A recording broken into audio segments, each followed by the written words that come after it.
Jadi dari awal gue masuk ke Wat Batu, kerasa banget bahwa ini tuh adalah pengalaman sensorik yang pastinya dimulai dari penglihatan gue. Pengalaman melihat ini berubah menjadi sesuatu yang lain, sesuatu yang lebih menyeluruh.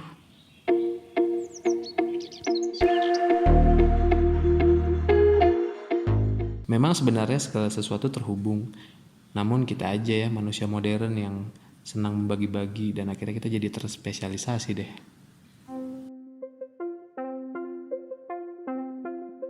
Perasaan terbagi-bagi itu gue rasain banget dalam keseharian gue gitu. Kalau misal gue lagi sibuk kerja, itu I feel quite isolated. Baru setelah gue pause bentar, terus gue jalan-jalan sedikit gitu ke Bandung Utara gitu. Misal gue motoran, terus gue cari pohon, gue cari langit, gue cari apapun lah yang sifatnya alam gitu. Baru gue berasa agak enteng gitu. Dan ada perasaan yang mungkin sedikit gue alamin ada di Wat Batu, tapi somehow tetap beda gitu. Dan gue nggak tahu bedanya tuh di mana. Gimana pun juga Wat Batu itu kan man-made, dibuat oleh Pak Sunario. Tapi gue rasa Pak Sunario membuat ini dengan proses yang memang sudah mengenali pola-pola yang ada di alam. Lalu secara intuitif, Pak Nario menghadirkan alam tersebut, alam versi beliau di Wat Batu ini. Intuisi itulah yang dipakai sama seniman saat berkarya untuk membuat berbagai keputusan artistik seperti komposisi, balance, dan lain-lain. Gue rasa Pak Nario pakai intuisi itulah waktu bikin Wat Batu.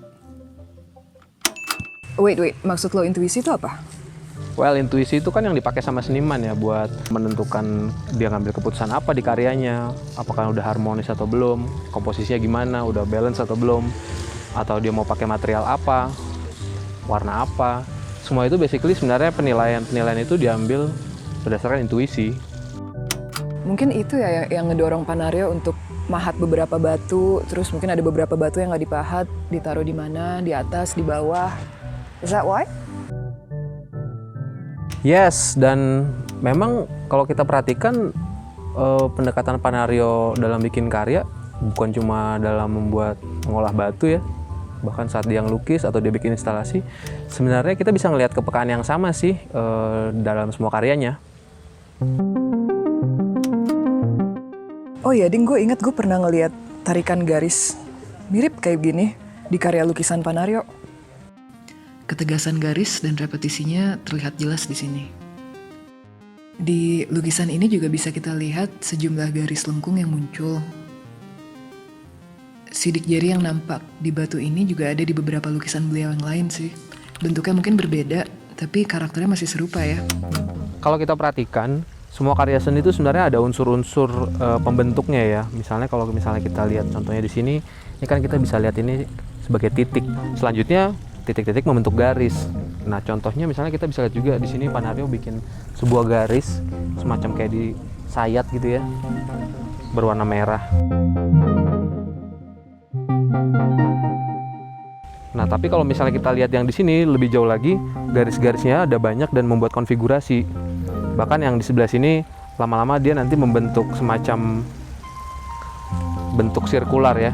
Jadi seperti berujung pada titik di tengah.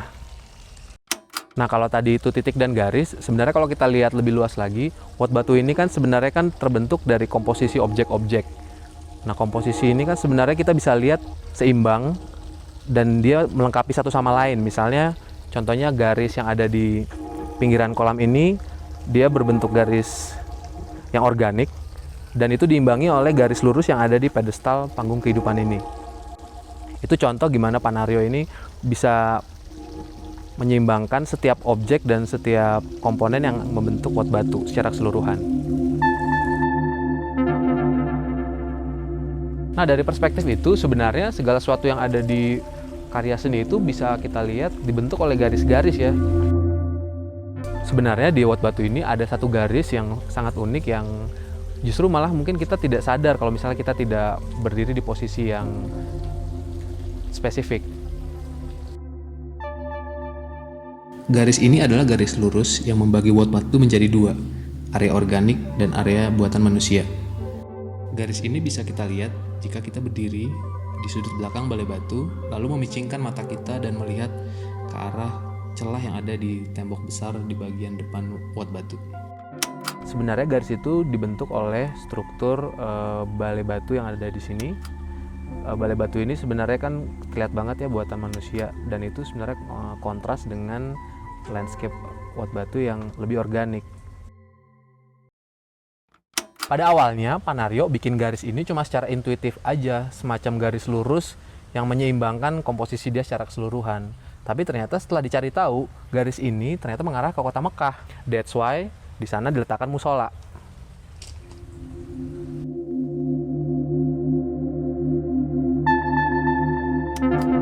Oke. Bahkan posisinya si musola yang terhubung dengan si garis itu mengarah ke kota Mekah ya. Iya, sebenarnya semua tuh terhubung ya kalau dipikir-pikir ya. Jadi memang kelihatannya yang makin hilang hari ini tuh itu ya.